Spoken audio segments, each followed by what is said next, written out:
আমি সাংবাদিক বন্ধুদের আমার নমস্কার জানাচ্ছি। ভারতীয় জনতা পার্টি কুচবিহার জেলার পক্ষ থেকে ভারতীয় জনতা পার্টির মুখপত্র হিসাবে আজকে নির্বাচনকে কেন্দ্র করে প্রথম সাংবাদিক সম্মেলন করছি আমরা।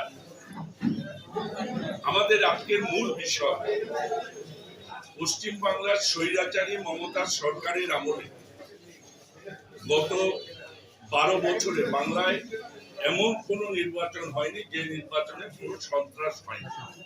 নির্বাচনের আগে একবার সন্ত্রাস, নির্বাচনের পরে আবার সন্ত্রাস, খুন, রাহাজানি, বোমাবাজি ছাড়া মমতা বন্দ্যোপাধ্যায়ের দল কোনো নির্বাচন করতে পারে না। ছাপ্পা ভোট, ভোট লোড অথবা ব্যালট চিবিয়ে খাওয়া, এই সমস্ত ঘটনা বাংলার মানুষ দেখেছে। এই জন্যেই কেন্দ্রীয় নির্বাচন কমিশন পশ্চিম বাংলায় 7 দফায় এই লোকসভা নির্বাচন ঘোষণা করেছে।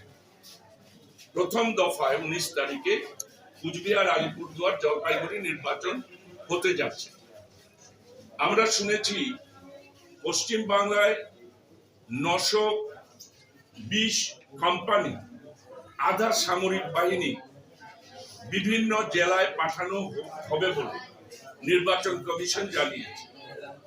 সেই অনুযায়ী আমরা এটাও জানি যে কুচবিহার জেলায় বেশ কয়েক কোম্পানি, আধা সামরিক বাহিনী নির্বাচনের পূর্ববর্তী অবস্থা যাতে শান্ত থাকে, ভোটারদের মনে যাতে করে নির্বাচন সম্পর্কে কোনো ভীতি না থাকে, তার জন্যে বিভিন্ন এলাকা এরিয়া ডমিনেশন করবার জন্যে, অর্থাৎ আধা সামরিক বাহিনী রুট মার্চ করবে বলে নির্বাচন কমিশনের পক্ষ থেকে বলা আছে। কিন্তু আমরা একটা আশ্চর্যভাবে লক্ষ্য করছি, কুচবিহারে বেশ কয়েক কোম্পানি আধা সামরিক বাহিনী আসা সত্ত্বেও কুচবিহারের মমতা প্রশাসন, মমতা বন্দ্যোপাধ্যায়ের দলীয় প্রশাসনে যা পরিণত হয়েছে, সেই প্রশাসন আধা সামরিক বাহিনীকে ভোটারদের মনে সাহস যোগাবার জন্য নির্বাচন কমিশন যা চায়, তার জন্য এরিয়া ডমিনেশন করার ক্ষেত্রে কোনো পদক্ষেপ নিচ্ছে না। আপনারা জানেন যে কুচবিহার জেলা অত্যন্ত উগ্র মানসিকতার নেতৃত্ব তৃণমূলের মধ্যে আছে, যার 1 নম্বর নায়ক উত্তরবঙ্গ উন্নয়ন মন্ত্রী উদয়ন গুহ। তিনি বিভিন্ন সীমান্ত এলাকা অনুপ্রবেশকারীদের নিয়ে যে সন্ত্রাস দিনাটা, সিতাই, মেকলিগঞ্জ এবং তুফানগঞ্জের কিয়ত অংশে যেভাবে সন্ত্রাস তৈরি করেন, তার বিরুদ্ধে যদি নির্বাচন কমিশনের যথাযথ ব্যবস্থা করতে হয়, তাহলে আধা সামরিক বাহিনীকে অতি সত্বর সক্রিয় করতে হবে এবং এরিয়া ডমিনেশন করতে হবে, অর্থাৎ যাতে করে গ্রাম বাংলার মানুষের মনে সাহস তৈরি হয়, তার জন্য আধা সামরিক বাহিনীর টহল করাতে হবে। এই আধা সামরিক বাহিনীর কোনো টহল আমাদের কুচবিহার জেলা গ্রামগঞ্জে, গ্রামের মানুষ অথবা আমরা শহরের মানুষ আমরা কখনোই দেখতে পাচ্ছি না। আমরা নির্বাচন কমিশনকে জেলা সংগঠনের পক্ষ থেকে যেমন জানিয়েছি, জেলা প্রশাসনকেও জানিয়েছি, আপনাদের মাধ্যমে আমরা নির্বাচন কমিশনকে এই কথা জানাতে চাই অত্যন্ত স্পষ্টভাবে।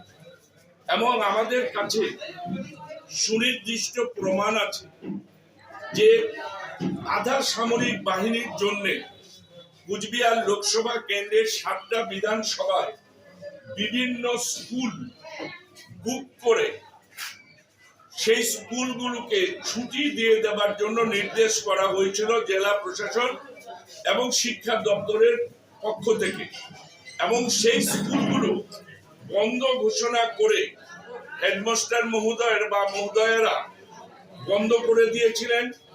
এখন সেই স্কুলগুলোতে আধা সামরিক বাহিনী না পাঠানোর জন্য ওই স্থানীয় এলাকা পুলিশের পক্ষ থেকে সেই হেডমাস্টারদের বলা হচ্ছে যে আমরা কোনো লিখিত নির্দেশ দেব না, যাতে করে মানুষ কথা মনে না করে যে আমরা আধা সামরিক বাহিনীর জন্য আমরা স্কুল বুক করেছি কিন্তু আধা সামরিক বাহিনী নেই, তাই আপনারা অলিখিতভাবে স্কুল চালান, যখনই পাঠাবো তাৎক্ষণিকভাবে আপনাদের আমরা জানাবো, আপনারা স্কুল বন্ধ করে দেবেন।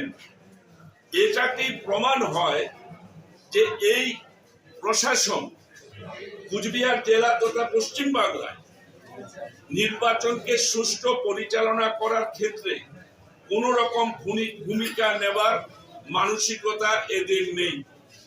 আমরা এর তীব্র প্রতিবাদ করছি এবং আপনাদের মাধ্যমে আমরা নির্বাচন কমিশনকে, পশ্চিম বাংলার চিফ নির্বাচন অফিসার এবং কেন্দ্রীয় নির্বাচন কমিশনকে জানাতে চাই যে কুচবিহার অতি উত্তেজনা প্রবণ এলাকা এবং এই কুচবিহার লোকসভা কেন্দ্রে প্রতিটি বুথে নির্বাচনের আগে এবং পরে টহলদারির ব্যবস্থা করতে হবে আধা সামরিক বাহিনী। এটা না করলে আমাদের এখানে সুষ্ঠু নির্বাচন পরিচালনা করা সম্ভব হবে না।